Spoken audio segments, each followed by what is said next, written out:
So I've been here 5 years in a row, but last year I had to do an IEEE presentation. I was unable to come, but it's great to be back. And the reason I love to come to Europe is, to me, Europe is the mixed signal and it's the system capital of the world. And so my products are custom ICs, packaging, boards, systems, analysis, simulation, verification. It's ideal, I think, for the profile of companies here in Europe. So it's my pleasure to be back here with you. We are going through interesting times, like we talked about at dinner last night. So with the advent of sensors, lots of data coming in, AI and the cloud, no one doubts anymore the potential, the transformative potential of big data. And big data, as it plays out, will upend entire industries. Companies are asking themselves, what does it mean for me to survive and thrive in a world where data is important and data analytics could be the difference between survival and being highly profitable? There's little doubt that data is streaming in across platforms, from sensors, AR, VR, more than 1 billion plus phones in use now across the globe. Tremendous amounts of data are coming in. Now, this data is being coupled with data centers across the globe, right? Thousands and thousands of miles of fiber optics cable is being laid to move that data in appropriate places. And the data centers are building specialized compute capabilities to handle that. Now, this is a result of high bandwidth, low cost memory, specialized compute power, high bandwidth transmission, and low latency. You put all 4 of those together, and we're in this inflection point. Now, data is becoming the new corporate asset. And all of a sudden, there's so much compute power available for computer scientists that at the center of all this activity now is AI. And with AI, increasingly complex and sophisticated algorithms are being developed, and we'll talk a little bit more about that. From video to gaming to IoT to automotive, data is growing at a CAGR in excess of 70%. Because data is becoming the new corporate asset, companies are digitizing their entire experience with consumers. From when you first start to search for a product, all the way through to when you end using that product, everything is being captured. That is shaping product development, marketing strategies, business strategies. At the same time, everything on the shop floor is being digitized to improve operational excellence and productivity. This is a huge systems opportunity. It's a huge opportunity for Europe. This will take the form of new SoCs, stacked die and systems in package, modules, chipsets, miniaturized boards, electromechanical systems with a vast software stack. It's a huge opportunity. We've seen a lot of waves in semiconductor computing over the years. Intel and microprocessors, Qualcomm and mobile, gaming, NVIDIA. The next major wave is going to be AI. And NVIDIA's in kind of an interesting position with their GPU architecture. It works on a lot of algorithms reasonably well, but it's not optimized. The power footprint is way too high relative to what is needed, and therefore there's a number of new startups that are unfolding. In addition to those new startups, all of the large cloud players and a lot of big systems companies are investing heavily. Amazon, Google, Facebook, Huawei. At the Consumer Electronics Show in January of this year, Huawei showed a new AI chip, the Kunpeng 920, I think it's called. 20 billion transistors, 7 nanometer, based on the ARM V8 architecture.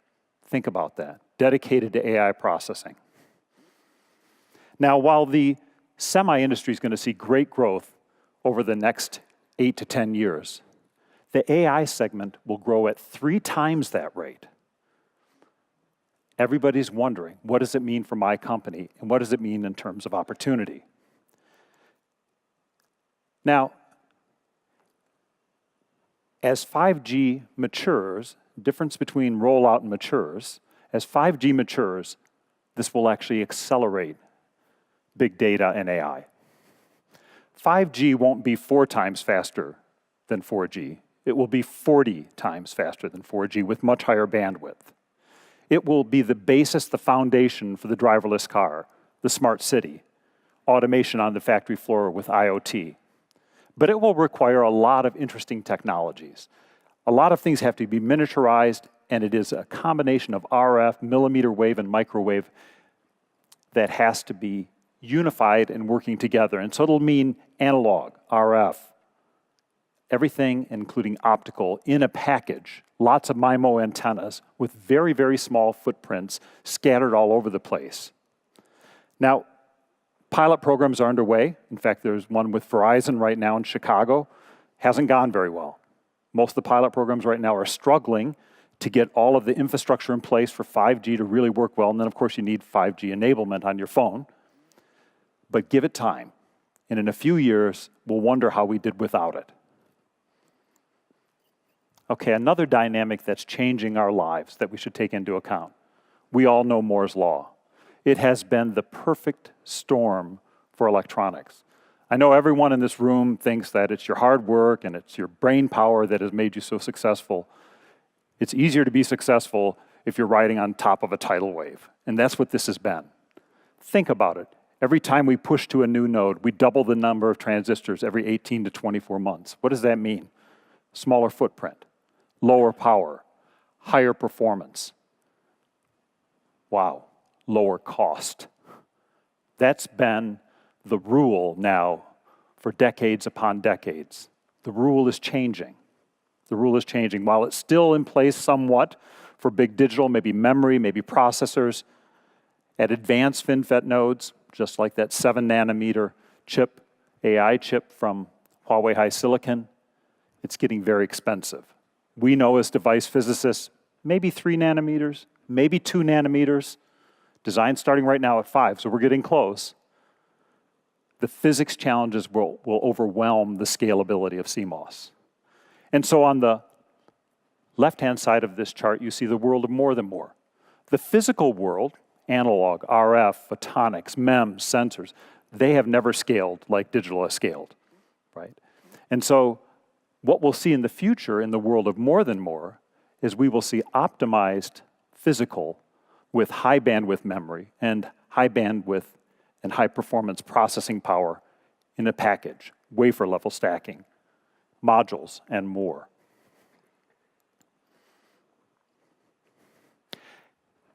For the design, analysis, and verification of these complex systems, Cadence has something that we call system design enablement. Now, we're taking this to the next level. We just announced this about a month ago. We're calling it intelligent system design. At the base are our core platforms for EDA and for IP. But we're not stopping there. For the world of more than more, we're creating 3D solutions with 3D analysis capabilities that enable this world to unfold and to be productive. And we're not stopping there. We're layering in, we're taking advantage of big data, and we're layering in machine learning algorithms, and I'll talk more about this, throughout all of these platforms so you can be more productive and so you can take advantage of these trends that are unfolding. So we have design platforms. I think you're pretty familiar with them. I, of course, have the custom IC package, PCB, design and analysis platforms. About 1,250 engineers in my team alone, just to give you a flavor for it. About 5,000 people in R&D at Cadence. It's a big group. If you want to design an SoC, you have Virtuoso and Innovus. If you want to do package or board design, you have OrCAD and Allegro, System in Package, Advanced Package Designer. If you want to do hardware, software, co-design, emulation, acceleration, we have great platforms with Palladium and Protium with a lot of software that goes with that. Verification and simulation software like Spectre and Excellium and Jasper, vManager, vPlanner, analysis tools like Sigrity, like Clarity, PSpice, and more. And all of this is used to build our IP. And we have bleeding edge IP now at 7 nanometer, and we're working on 5 nanometer. Cadence also has the richest and largest portfolio and offering for doing semiconductor and systems design on the cloud. Whether you want to manage your own on-prem/cloud world, or whether you would like Cadence to help you manage it, we have a number of offerings. In the hosted area, in the Cadence managed area, we have hosted design solutions. We have Palladium on the cloud for hardware, software, co-design, and acceleration. Our latest offering, just announced a month ago, is the Cloudburst platform. It's the easiest way, it's the most flexible way to use Cadence's solutions on the cloud. It's all web browser based. And we've designed it, and we're working with key partners like AWS, like foundry partners like TSMC. In fact, I think 2 months ago, Barefoot Networks taped out a 500 million instance IC. They did timing sign-off with Tempus on the cloud using Cloudburst. So it's up and running. There is a booth in the back. There are going to be some sessions today. I'd encourage you to stop by. I think some of our cloud partners like AWS will talk about how they're optimizing the cloud for semiconductor and electronic systems design and enhancing security of the data. Now, speaking of security of the data, we're entering into a world, we had this discussion at dinner last night, of hyper-connected systems. In the vehicle itself, multiple vendors, lots and lots of challenges come with that. Few things are more important than embedded safety and security. And that's why, at the beginning of this year, Cadence announced a partnership with Greenhill Software and an investment that Cadence made in Greenhill Software because of the strategic importance of this type of technology, integrated and starting at the system-level design aspect. And so Greenhills is the leader in secure RTOS. They have a rich and powerful software development platform. This is not something you do as an aside. It's while you plan your system, while you plan your chip, you should bring in Greenhills early. They have a booth here. We're working with them to integrate our hardware and software verification solutions. Please stop by, please meet them, and take the opportunity to better understand how you're going to ensure your products are secure in this world that's unfolding. So I talked about Cadence solutions already. I don't want to go into detail on them, but I want to highlight the fact that we're going to take all of these design platforms and we're going to take them into a 3D more than more world. Of course, today you can do mixed signal design on open access with Virtuoso and Innovus. You can use AMS Designer to do co-simulation of Spectre and Excellium on digital and analog. You can move it into the world of automotive and functional safety. You can do ISO 26262 compliance because we have ADE Verifier for analog verification, now integrated with vManager for digital verification, so you have mixed signal verification that you can document and comply with. And we're developing new tools, and I'll talk a little bit about that, and new solutions for the world of more than more. The first I'd like to comment on is the Virtuoso RF solution. So about a year ago, at the International Microwave Symposium in Philadelphia it was held, we announced the Virtuoso RF solution. Now again, this is not done in a vacuum. It's not all Cadence technology. Just like I talked about partnering with Greenhills, partnering with cloud providers and key foundries.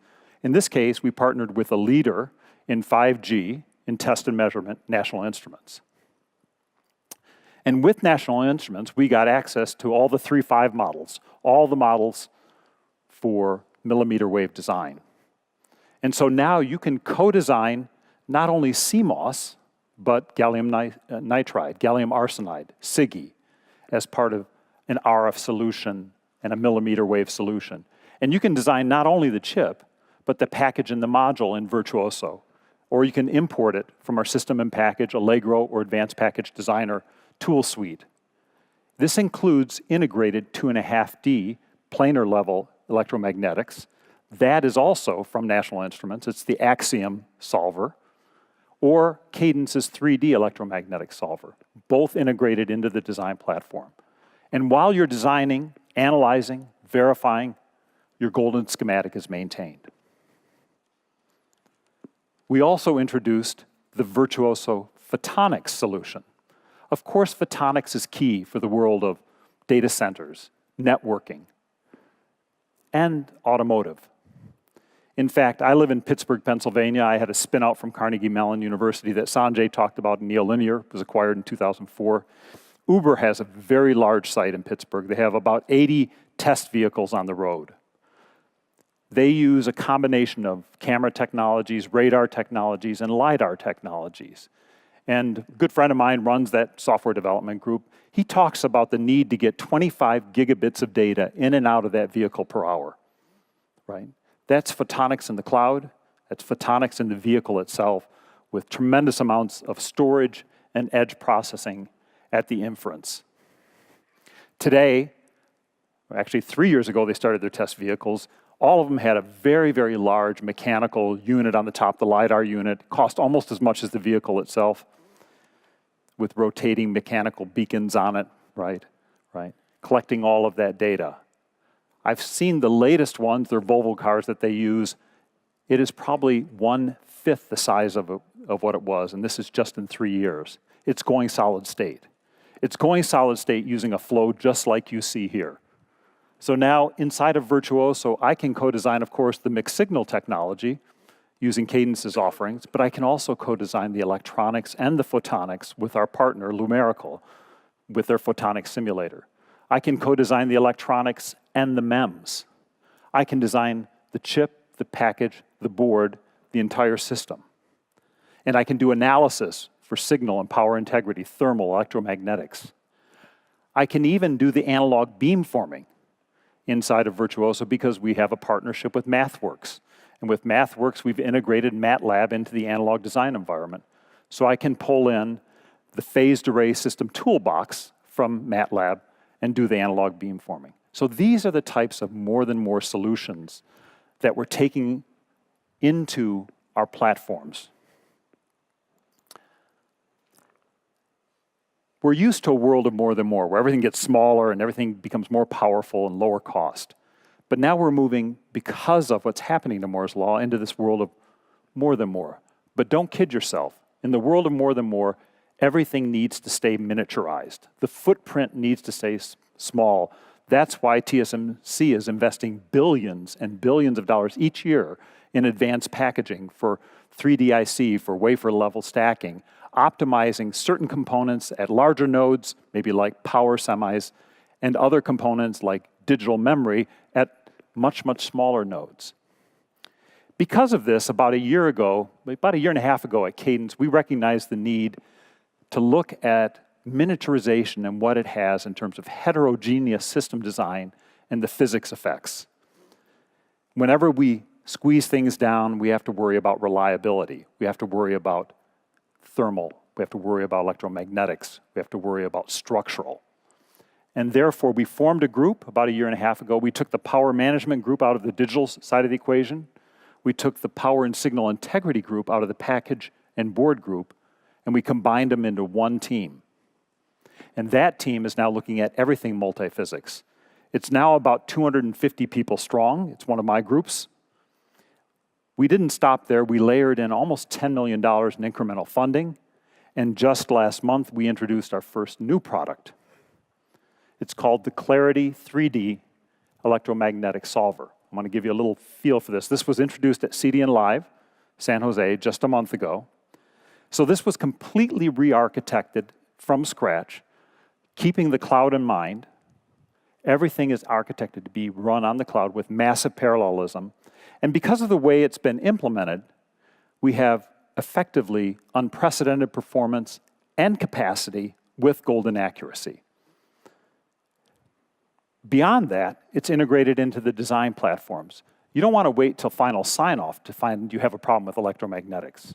You'd rather understand that as you're doing design. So it's integrated in Virtuoso, Allegro, and Innovus.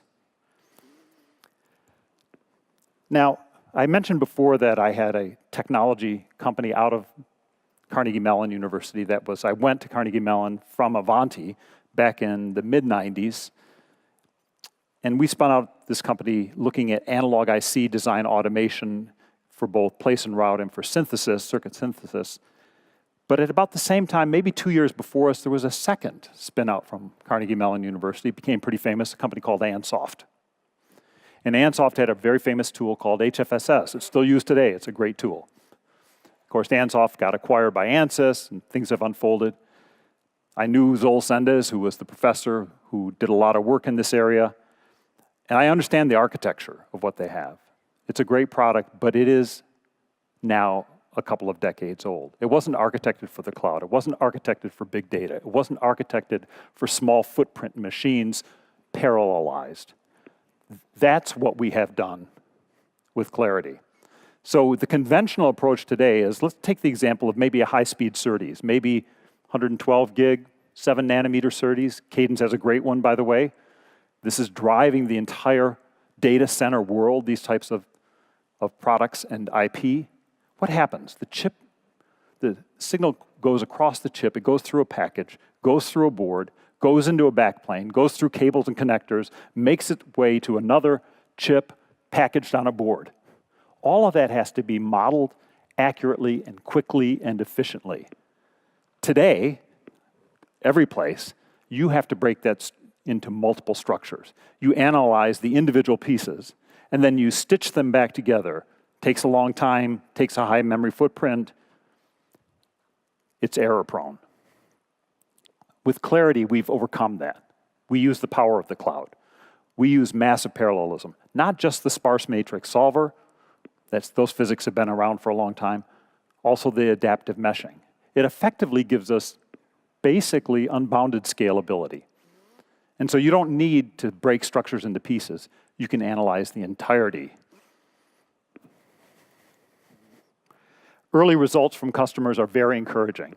So on the left-hand side, we see the world of high data rates, DDR4, with a package and a board and connectors, more than 7x performance improvement. No need to break up the structure. In the middle, we see a data center application. High-speed SerDes, probably, like we talked about. In this case, the high-speed connector at a 10x performance improvement. On the right, the world of more than more, with wafer-level package on package. 12x performance improvement.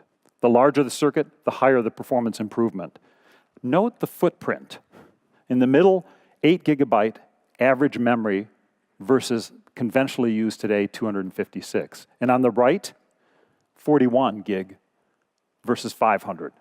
So it's a much more cost-effective ROI on the capital equipment side of the equation, whether it's your compute resources or a hybrid approach with the cloud. And that's why Catherine Shaw, I've known her for a long time. She runs one of the largest design teams at HiSilicon. HiSilicon is the captive subsidiary of Huawei. And they work on, you can see by the type of chip that's shown there, they work on the mobile communications chips that are being used in their very successful phones. And she states that legacy 3D solver technology has been incapable of meeting our needs for simulating the entire system. The chip, the package, the board, and the enclosure. And that's why she's excited about Clarity. So let's step back and think about this in the world of a system of systems and the importance of it as more than more unfolds. So we know that spatial recognition is key to the autonomous vehicle. It's key to robotics, whether it's in the home or whether it's on the shop floor. Here we see a camera module, an advanced camera module that's being developed. Of course, it's split into multiple pieces. The first part is the optical lens, and with that is a board with the CMOS image sensor and related electronics. Then you kind of have the main board next to it. That, of course, is going to have things like DDR4, Ethernet cable out, and the like. And then that's all enclosed in a very small mechanical housing. Now, the mechanical housing is also done through partnerships, new partnerships in our ecosystem with Cadence. You might be using SolidWorks or maybe CATIA from Dassault, or maybe PTC to form a complete system.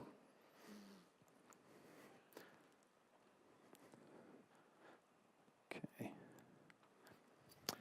So the rigid flex boards, these miniature boards, are designed in Allegro, and then they're stacked on top of one another with a flexible connector, right? And then they go into this very small housing. Now, I don't need to tell you, as electrical engineers, what happens.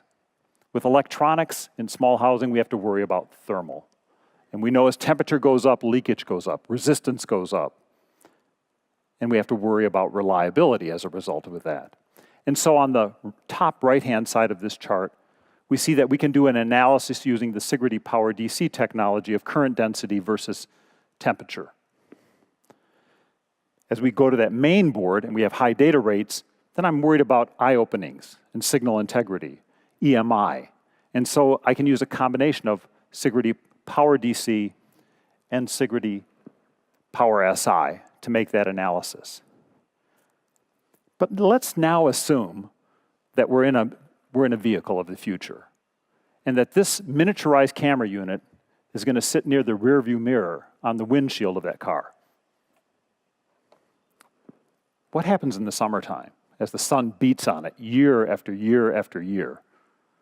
How do you know that new equipment, that in the world of more than more, how do you know it's going to last the life of the vehicle? 10 years, 15 years, maybe longer. So you have to be very proactive on how you engineer it. So you might say to yourself, I think what I'm going to do is that CMOS image sensor, it's got a ton of data converters all around the periphery of it. I'm going to have to get the heat off of that, or maybe the DDR4, and so I'll put a heat sink on it. But wait, you've got RF circuitry in that vehicle. It's a system of systems. How do you know you're not impacting the RF circuitry? So you might say, well, I'll just drill some holes in the mechanical housing and the chassis itself to alleviate the heat. But you'll change the electromagnetic profile of that system and nearby systems when you do it. So these are the types of multiphysics problems we're looking at by creating these new massively parallelized next generation physics analysis tools to be used in design. Not just final sign-off, but to be used in design. There will be more coming. Everything will have the same approach, so stay tuned for that. I want to spend a minute and talk about AI and machine learning. We're doing a tremendous amount at Cadence in this area. Some of it is externally funded, much of it is internally funded. I'd put it in three major categories. There's enablement. We can provide IP that can help in developing those next generation data center chips that are needed for AI. We have our core EDA platforms, and we're using machine learning algorithms to improve smarter simulation, improve floor planning, better power performance in area. I'll show you an example of that. You might be surprised to learn that for 6 years now, we've been using machine learning in Virtuoso as part of our electrically aware design technology. It's in the background. You don't even know what's going on. We're even doing fundamental research at Cadence. First I've seen in my 15 years since I joined the company in 2004, really fundamental research. If you take my team as an example, I have the custom IC package PCB team. Last year in July, we received, just my team alone, a $25 million grant from the US government from DARPA, the Defense Advanced Research Projects Agency. Now, DARPA's target for this is push-button analog design, push-button package design, and push-button board design. So I don't want people to get depressed. I don't want you to think that you have to become an Uber driver for your next career. This is what's called a moonshot program. If you think about 2003, there was the first race in the desert in Nevada where universities and companies and DARPA funding launched the first autonomous vehicles. We're now at 2019. We don't have an autonomous vehicle yet, right? This is a long journey. But along the way, look at the massive amounts of evolutionary technology and some revolutionary technology that has unfolded. So this is the kind of research we're doing. And we're doing it not in a vacuum. So for instance, in my group, we have 3 WeWork sites. We have a WeWork site going in Cambridge, Massachusetts, right in Boston, right next to MIT and Harvard. It just happens to be there for a reason. We have another in Pittsburgh with Carnegie Mellon University, and a third in Silicon Valley near UC Berkeley and Stanford. So we're pulling the best and the brightest. We have about 40 PhDs working on this internally on this program right now. More on that in just a minute. Let's talk about a couple of these other areas first. So late last year, Cadence introduced the Tensilica DNA 100 processor. So this is ideal for AI and machine learning for edge inferencing. It's a sparse compute engine with high MAC utilization, 0.5 teramac per processor, but you can get to hundreds of teramacs by stacking them. The beauty of it, and I don't know how much you know about machine learning and sparse neural networks and the like, but it takes advantage of the inherent sparsity in neural networks. And that's really, really powerful. This is extremely popular IP. All those startups, all those big system companies are moving in this direction. So there's an example of enablement. Now, my colleague, Chin Chi, he runs the digital and the sign-off team. And he's got some interesting work going on in machine learning algorithms across his digital flow. In digital synthesis with Genus, in place and route with Innovus, and in timing sign-off with Tempus. And he's looking to minimize across the flow total negative slack. And the results are pretty stunning. And of course, that's improving power, performance, and area. The beauty of these types of implementations is that they're behind the scenes, just like Virtuoso I talked about. The user doesn't even see them. They just get better results faster. So expect a lot to unfold on that front. Today, I'm pleased to actually announce yet another major breakthrough by Cadence. This is actually in Paul Cunningham's team, another colleague of mine. He runs the system verification group with all the hardware and digital verification tools. And this is the 3rd generation Jasper Gold platform. Now, this includes a lot of machine learning technology. For instance, it's called smart proof technology. So I don't know how much you know about kind of the world of Jasper and Boolean expressions and how you use mathematical proofs, but we use machine learning. This was based on literally hundreds and hundreds of designs and so much training data. These machine learning algorithms were developed for SAT or satisfiability Boolean solver inference, so things are faster out of the box. But for recurrent regression runs, they are much, much faster. In fact, ST found 2x improvement out of the box, 5x for regression runs, and convergence, proof convergence was significantly enhanced. What a combination. The team didn't stop there. They then doubled the design capacity for larger SoCs, and they decreased the memory footprint by 50%. And for things like stimuli and checker coverage, it's much easier to build those into the proof statements. So all of that is the 3rd generation now with machine learning. You'll see this happen across tools and solutions from Cadence. So I mentioned that DARPA program. So it was $25 million funded over 4 years. I called it a moonshot program. We're 10 months into that 4-year program. It's based on something that the US government calls the Electronic Resurgence Initiative, the ERI program. If you look it up, you'll see lots and lots of, it's all about more than more. It has 3 major pillars to it. The first one is new architectures. The second one is new materials, because CMOS will exhaust itself, right? And then the third one is new design tools and new design methodologies. We're in that 3rd pillar, where my group received that $25 million funding. And I talked about the university work that we have going on. We're also doing a lot of work with leading commercial companies. Of course, there are some on the defense ecosystem like Northrop Grumman, Lockheed Martin, and others that we're working with. NVIDIA is a formal partner in the program. We're very interested in kind of some of their architectures and how we can use that. And then we're doing a lot of work with Intel. And I wanted to show you here some early results. These were published late last year.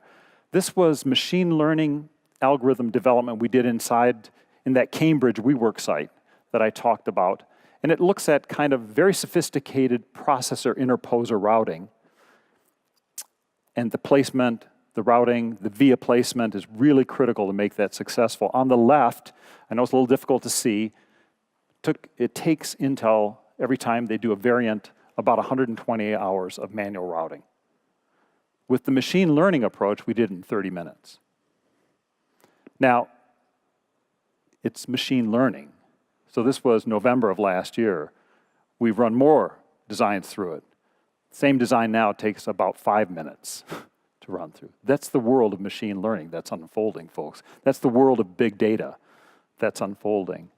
And that's why some of these things will be evolutionary, some might be revolutionary as they unfold.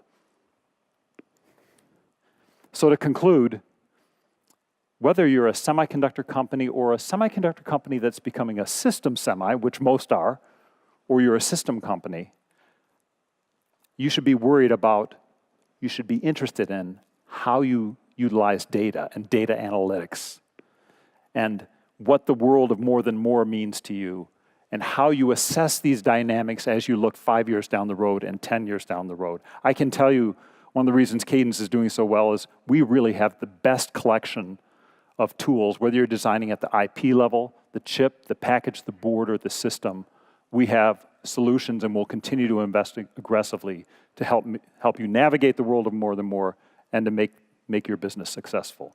Thank you so much.